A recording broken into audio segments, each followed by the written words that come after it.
प्यारे बच्चों, मेरा नाम प्रवीण गहलोत है और आनंद इंस्टीट्यूट शिगवंश के यूट्यूब चैनल पे आप सभी का स्वागत है। जैसे कि सबसे पहले हमने संस्कृत के पाठ्यक्रम की जानकारी प्राप्त की थी 10 क्लास के। देखा था हमने कि कौन से नंबर के कितने प्रश्न आएंगे, अपनी ग्रामर कितने नंबर की आएगी।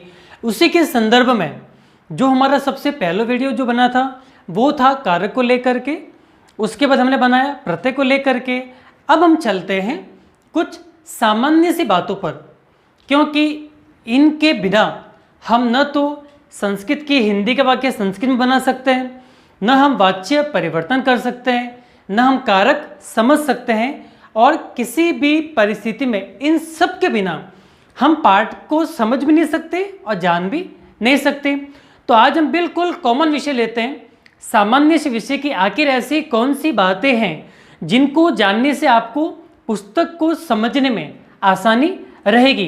10 क्लास में क्या होता है, 10वीं क्लास के अंदर यदि आपको विभक्ति का ज्ञान है, आपको धातु का ज्ञान है, उसके बाद प्रत्यय कारक वो सब आगे की बात है, लेकिन सबसे पहले हमें समझना पड़ेगा कि शब्द रूप कैसे बनेंगे, किस प्रकार का वाक्य में प्रयोग होगा, ताकि आपको जितने भी पाठ हैं, चाहे गद्य में हो श्लोक हो, आसानी से समझ में आ सकता है। इसके लिए विभक्ति देखते हैं।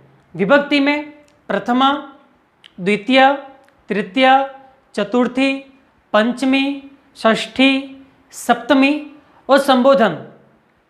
आपके जो कारक है ना, जैसे कर्ता ने कर्म को करण से के द्वारा, संप्रदान के लिए, आपादन से अलग होना, संबंध काके की, अधिकरण में पर, संबोधन हे अरे, उन्हीं कारक के अनुसार ही आपके सारे शब्द रूप चलते हैं। अब देखिए प्रथमा में क्या आएगा, रामः रामौ रामः।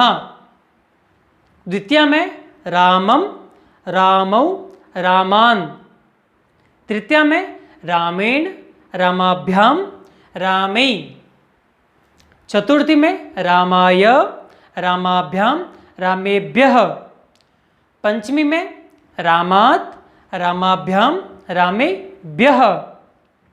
षष्ठी में रामस्य रामयोः रामाणाम। सप्तमी में रामे रामयोः रामेषु। और संबोधन में हे राम हे रामौ हे रामाः। आपको लिखते समय भी बिल्कुल इसी क्रम में लिखना है। अब इसको याद कैसे करेंगे, बहुत सारे बच्चों को लगता है कि नहीं कैसे याद करेंगे, कैसे होगा, लेकिन नहीं, यदि एक बार ये बात सेटअप दिमाग में फिट हो गया, आप कभी इसको नहीं भूलेंगे। सिर्फ एक बार आपको थोड़ा ध्यान से देखना पड़ेगा। तो चलिए, सबसे जो प्रथम लाइन है उसमें आप अलग अलग डिवाइडेशन कर दीजिए। जैसे कि सबसे पहले 3 याद कीजिए, रामः रामम रामेण। सबसे पहले 3 हो जाएंगे, रामः रामम रामेण। उसके बाद 2 याद कीजिए, रामाय रामात्। और अंत में कितने बचेंगे, 2, रामस्य रामे। बहुत आसान रहेगा आपके लिए, रामः रामम रामेण, रामाय रामात्, रामस्य रामे। बीच की जो लाइन है, अपना द्विवचन है, वो बिल्कुल आसान है। रामौ रामौ एक समान हो जाएगा, रामाभ्याम रामाभ्याम रामाभ्याम एक समान हो जाएगा, और अंत में रामयोः रामयोः। ये पंक्ति, ये लाइन आपको 1 मिनट के अंदर याद हो जाएगी। अब बचती है अंतिम पंक्ति, वो भी बिल्कुल आसान है, रामः रामान, फिर रामैहि रामेभ्यः रामेभ्यः रामाणाम रामेषु। उसी प्रकार अगर आप कंटिन्यू उसको 2-3 बार कॉपी में लिखेंगे, याद करेंगे, तो बड़े ही अच्छे से आपको याद हो जाएगा। उसके बाद देखते हैं अपन धातु। एक बात और, जितने भी राम के समान शब्द रूप है, राम, आम, वृक्ष, बालक, शत्रु, ये सभी आकारांत जितने भी है सब राम की तरह ही चलेंगे। अगर आपने एक क्रम याद कर लिया तो दूसरे क्रम को लिखने में आपको बिल्कुल आसानी रहेगी। अगर आपको आसानी लगती है तो एक शब्द आपको यहाँ पे देता हूँ मैं, जैसे छात्र। इस छात्र शब्द की तृतीय विभक्ति कौन सी होगी, रामेण रामाभ्याम रामे। तो छात्रेण छात्राभ्याम छात्री, वो आप कमेंट बॉक्स में अच्छे से लिख करके मुझे बता सकते हैं, तो मैं आपको उसका आंसर अच्छे से दूंगा कि कितने बच्चों ने उसका सही उत्तर लिखा, कितने बच्चों ने नहीं लिखा। आगे देखते हैं धातु, क्योंकि शब्द रूप के बाद में अगर धातु का ज्ञान है तभी वाक्य पूर्ण हो सकता है। जैसे अपन वाक्य, हिंदी में अपन वाक्य देखते हैं, उसमें सबसे पहले कर्ता होता है, फिर कर्म होता है, अंत में क्या होती है, क्रिया होती है। तो धातु भी क्या करती है, क्रिया का काम करती है। किस प्रकार, चलिए अपन देखते हैं भू धातु। वैसे तो बहुत सारे हैं, लट लकार, लोट लकार, लंग लकार, विधिलिंग, लेकिन अपन सबसे पहले लट लकार देखते हैं। क्यों कि इसमें वाक्यों को बनाना बिल्कुल आसान रहता है। तो चलिए, प्रथम पुरुष, मध्यम पुरुष और उत्तम पुरुष। प्रथम पुरुष में क्या होता है, बिल्कुल हमसे जो दूसरा व्यक्ति है, जो दूर खड़ा है, उसका प्रयोग करेंगे। जैसे भवती, भवतः, भवन्ति। अगर एक वचन है तो भवती हो जाएगा, द्विवचन है तो भवतः हो जाएगा, और बहुवचन है तो हो जाएगा भवन्ति। अब मध्यम पुरुष, जैसे अपन कह रहे तुम दोनों, तो होगा भवसी। द्विवचन भवतः, बहुवचन भवथ। विसर्ग ध्यान रखना है, बिल्कुल गलती नहीं करनी है। अब अंत में बचता है उत्तम पुरुष, जो अपने लिए प्रयोग में लिया जाता है। जैसे भवामी, द्विवचन के लिए भवावह, बहुवचन के लिए भवामह। अब इनका वाक्य के प्रयोग भी करना अपन सीखेंगे, एक एक करके आगे देखेंगे। अब जैसे कि उदाहरण के लिए इसका भविष्य काल, जिन बच्चों को पता है वो भू धातु का भविष्य काल लिख करके, जैसे भविष्यति, भविष्यत, भविष्यन्ति, भविष्यसि, भविष्यथः, भविष्यथ, भविष्यामि, भविष्यावह, भविष्यामः। इसकी उत्तम पुरुष की पंक्ति भविष्यामि, भविष्यावह, भविष्यामः, आप कमेंट बॉक्स में लिख के मुझे बता सकते हैं, तो मैं आपको उसका फिर से उत्तर दूंगा कि कितने बच्चों ने सही उत्तर लिखा, कितने बच्चों ने गलत लिखा। इसी के साथ आपका क्या हो जाएगा, अभ्यास भी हो जाएगा। आप पुस्तक खोल के देखेंगे तो आपको पता भी चलेगा कि जो अपना भविष्य काल हो किस प्रकार चलेगा। आगे देखते हैं बिल्कुल सामान्य शब्दों को। यहाँ पर बहुत सारे बच्चे क्या होता है, भ्रमित हो जाते हैं। जैसे हिंदी में वाक्य आएगा, अब हिंदी में जो वह है, तुम है, मैं है, उसको कैसे पहचाने। तो चलिए, सबसे पहले अहम, अहम मतलब मैं, आवाम यानी हम दोनों, वयम यानी हम सब, उसके बाद त्वम यानी तुम जो अपने सामने होगा, यूयाम यानी तुम दोनों, यूयम यानी तुम सब, अयम यानी यह, किसके लिए, पुल्लिंग के लिए, पुरुषवाचक, ईमौ यानी यह दोनों, ईमे यानी यह सब, फिर होगा ईयम स्त्रीलिंग के लिए, ईमे यानी यह दोनों, ईमह मतलब यह सब। अब वाक्य में प्रयोग करके अपन देखते हैं। जैसे अहम गच्छामि, मैं जाता हूँ, हिंदी क्या हो जाएगी, मैं जाता हूँ। संस्कृत क्या होगी, अहम गच्छामि, हम दोनों जाते हैं तो आवाम गच्छतः, हम सब जाते हैं तो वयम गच्छन्ति, हो गया गच्छति, गच्छतः, गच्छन्ति। तुम जाते हो तो त्वम गच्छसि, तुम दोनों जाते हो तो यूयाम गच्छथः, तुम सब जाते हो यूयम गच्छथ, यहाँ पे विसर्ग नहीं आएगा। सबसे ऊपर ये हो गया। अब आयम और ईयम को समझते हैं, थोड़ा सा ध्यान देंगे तो बड़े ही अच्छे से आप समझ पाएंगे। अयम आएगा पुल्लिंग के लिए, जैसे अयम रामः, अगर व्यक्ति बिल्कुल आपके पास में खड़ा है, जैसे मैं हूँ, मेरे पास को बच्चा खड़ा है, जैसे कि ओम सिंह हो सकता है, राम हो सकता है, श्याम हो सकता है। अब मैं किसी को उसके बारे में बता रहा हूँ तो मैं क्या बोलूँगा कि अयम रामः, यह जो मेरे पास व्यक्ति खड़ा है इसका नाम क्या है, रामः है। वही अगर द्विवचन में प्रयोग करेंगे तो क्या लिखेंगे, ईमऊ, दो राम हो जाएंगे और ईमे में बहुत सारे राम हो जाएंगे।